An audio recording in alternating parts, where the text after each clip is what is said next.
બહુમુખી પ્રતિભા। શ્રી સ્વામિનારાયણીય નંદ સંતકવિઓમાં બ્રહ્માનંદ સ્વામી અતિ ઊંચા ગજાના કવિ હતા। એમણે ગુજરાતી તેમજ વ્રજભાષામાં હજારો પદો, સેંકડો છંદો અને અનેક કાવ્યગ્રંથોની રચનાઓ કરેલી છે। ઉપદેશ, પ્રેમ અને શૌર્યનું પ્રાચુર્ય સ્વામીના કાવ્યોની આગવી ઓળખાણ છે। એમણે ચારણી ભાષામાં રચેલ રેણુકા હમંત તો સાહિત્યનો શણગાર બનેલો છે। ભગવાન શ્રીકૃષ્ણની રાસલીલાને એમણે આ રેણુકા છંદમાં અદ્ભુત રીતે વર્ણવી છે। આ રચના સ્વામીની અમર રચના છે।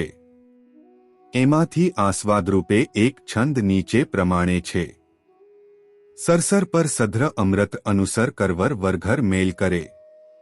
હરિહર સુર અવર અર અતિ મનહર ભર ભર અતિ ઉર હરખ ભરે। નિરખત નર પ્રવર પ્રવર ગણ નિર્ઝર નિકટ મુકુટ શિર સવર નમે। ધર્વ પર ફરર ઘરર પદ ઘુંઘર રંગ ભર સુંદર શ્યામ રમે। ઘણીવાર કાલ્પનાશીલ કવિઓ જીવનની વાસ્તવિકતાને વિસરી જતા હોય છે, જ્યારે બ્રહ્મમુનિની વાત નોખી હતી। તેઓ શ્રેષ્ઠ કવિ તો હતા જ, ઉપરાંત એટલા જ વ્યવહાર કુશળ હતા। સ્વામીએ માત્ર કાવ્યોના જ સર્જન નથી કર્યા। એમણે ભગવાન શ્રી સ્વામિનારાયણની આજ્ઞાથી વરતાલ, જૂનાગઢ, મૂળી વગેરે સ્થળોએ ગગનચુંબી ભવ્ય મંદિરોના પણ સર્જન કર્યા છે, જેમાં સ્વામીના શ્રેષ્ઠ શિલ્પશાસ્ત્રના જ્ઞાનનું પ્રતિબિંબ જોવા મળે છે। આ મંદિરોના સર્જનમાં જાતજાતના અવરોધો હતા, પણ સ્વામીએ ભારે સૂઝબૂઝથી કુનેહપૂર્વક એ અવરોધોને દૂર કર્યા હતા। જય શ્રી સ્વામિનારાયણ।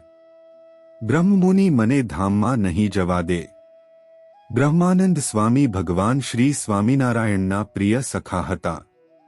ભગવાન શ્રી સ્વામિનારાયણ અને બ્રહ્મમુનિ વચ્ચે પ્રગાઢ પ્રીતિ હતી। ભગવાન શ્રી સ્વામિનારાયણે વિચાર્યું, આ બ્રહ્માનંદ મારી પાસે હશે તો મને ધામમાં નહીં જવા દે। ભગવાન શ્રી સ્વામિનારાયણે યુક્તિપૂર્વક એમને દૂર કરવા માટે કહ્યું, સ્વામી, જૂનાગઢ મંદિરના શિખરોનું અધૂરું કામ પૂર્ણ કરાવવા માટે આપ જૂનાગઢ જાઓ અને જૂનાગઢથી જોગી ગુણાતીતને અહીં મોકલો। મહાપ્રતિભા સંપન્ન બ્રહ્માનંદ સ્વામી પોતાને જૂનાગઢ મોકલવાનો શ્રીજી મહારાજનો આશય સમજી ગયા હતા કે આ કપટી મને દૂર મોકલવાનો કારસો કરી રહ્યા છે। એમણે કેટલાય બહાના કાઢીને જૂનાગઢ નહીં જવા માટે પ્રયાસ કર્યો હતો, પરંતુ ભગવાન શ્રી સ્વામિનારાયણ પોતાના આદેશમાં અટલ રહ્યા હતા। આખરે બ્રહ્માનંદ સ્વામીએ મનમાં વિચાર કર્યો, લાડુદાન મટીને બ્રહ્માનંદ થયા પછી મેં મહારાજની નાનામાં નાની આજ્ઞાને શિરોધાર્ય કરી છે। એને અર્ધે વેણે લોટના ગોળા ખાધા છે, બાવા સાધુઓની લાકડીઓના માર ખાધા છે, કોથળા પહેર્યા છે, અને હવે જો આ છેલ્લો આદેશ નહીં માનું તો મને આખી જિંદગી વસવસો રહેશે। આમ વિચારીને બ્રહ્માનંદ સ્વામીએ ભારે હૈયે જૂનાગઢ તરફ પ્રયાણ કર્યું, પણ જતા જતા મોટા મોટા સદ્ગુરુ સંતોને કહેતા ગયા, પરમહંસો, મને જૂનાગઢ મોકલવા પાછળ મહારાજનો આશય સારો નથી। આ કાળિયો નક્કી કપટ કરીને આપણને છેતરી જશે, માટે સાવધાન રહેજો અને મને જાણ કરજો। જય શ્રી સ્વામિનારાયણ। પાતળીએ હર્યા પ્રાણ। સ્વામી જૂનાગઢ પધાર્યા અને પાછળથી શ્રીજી મહારાજે અંતર્ધાન લીલા સ્વીકારી લીધી। જૂનાગઢ મંદિરનું શિખરકામ કરી રહેલા બ્રહ્માનંદ સ્વામીને પાર્ષદ ભગુજી દ્વારા આઘાતજનક સમાચાર મળ્યા। સ્વામી વેગવંતી સાંઢણી ઉપર બેસીને પવનવેગે ગઢપુર પધાર્યા। ગઢપુરમાં શ્રીજી મહારાજનો અગ્નિસંસ્કાર થઈ ચૂક્યો હતો। બ્રહ્મમુનિએ ગોપાળાનંદ સ્વામી વગેરે સંતોને કહ્યું, તમારે આ કાળિયાના શરીરને અગ્નિદાહ દેતા પહેલા મારી રાહ જોવાની જરૂર હતી।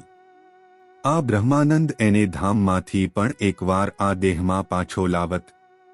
બ્રહ્માનંદ સ્વામી મંદિરમાં પધાર્યા અને ગોપીનાથજી મહારાજની મૂર્તિની સામે ઊભા રહીને હૈયાફાટ કલ્પાંત કરતા કરતા કીર્તનો બોલવા લાગ્યા। પાતાળીએ હર્યા પ્રાણ રે બેની મારા। પાતળીએ હર્યા પ્રાણ। પ્રાણ સ્નેહી ઘર આવો પિયરા, જીયરા ધીર ધરત નહીં મોરા। સ્વામીની આંખોમાંથી આંસુડાઓની ધારાઓ વહી રહી હતી અને મુખમાંથી વિરહની વેદના ભરેલા કીર્તનોની ધારાઓ પ્રગટતી હતી અને એના પડઘા મંદિરના ઘૂમટમાં પડઘાઈ રહ્યા હતા. સ્વામીના અંતરમાં વિરહસાગરે માઝા મૂકી હતી. એમના વિરહની વેદનાથી મંદિરના પથ્થરો પણ પીગળવા લાગ્યા હતા. સાંભળનારા સર્વે સંતો ભક્તો ધીરજ ખોઈ બેઠા. સ્વામીનો વિરહ શ્રીજી મહારાજથી પણ સહેવાયો નહીં. તેઓ ગોપીનાથજી મહારાજની મૂર્તિમાંથી પ્રગટ થયા. ચારે બાજુ અલૌકિક દિવ્ય પ્રકાશ પથરાયો. મૂર્તિમાંથી પ્રગટેલા શ્રીહરિ ગર્ભગૃહના ઉંબરે ઊભા રહ્યા. લાંબો હાથ કર્યો, બ્રહ્મમુનિને ગુલાબનો હાર પહેરાવ્યો, બાથમાં લઈને મળ્યા અને મીઠે સ્વરે ઠપકો દીધો. સ્વામી, તમે પણ અમને પ્રાકૃત જીવની પેઠે મરેલા માનીને રુદન કરો છો. સ્વામી, અમે ક્યાંય ગયા નથી. અમારે આવાગમન છે જ નહીં. આવાગમન તો અમારી લીલા માત્ર છે. સ્વામી, અમે કોલ દીધો છે એ પ્રમાણે અમે સત્સંગમાં સદૈવ પ્રગટ છીએ. તમે જ્યારે યાદ કરશો ત્યારે અમે તમને દર્શન દઈશું. આટલું કહી શ્રીહરિ પાછા મૂર્તિમાં સમાઈ ગયા. ભગવાન શ્રી સ્વામિનારાયણના દિવ્ય તેજસ્વી શરીરમાંથી વહેતી દિવ્ય વાણીને ન માત્ર બ્રહ્મમુનિ, ઉપસ્થિત સર્વે સમુદાય પણ સાંભળી રહ્યો હતો. જય શ્રી સ્વામિનારાયણ.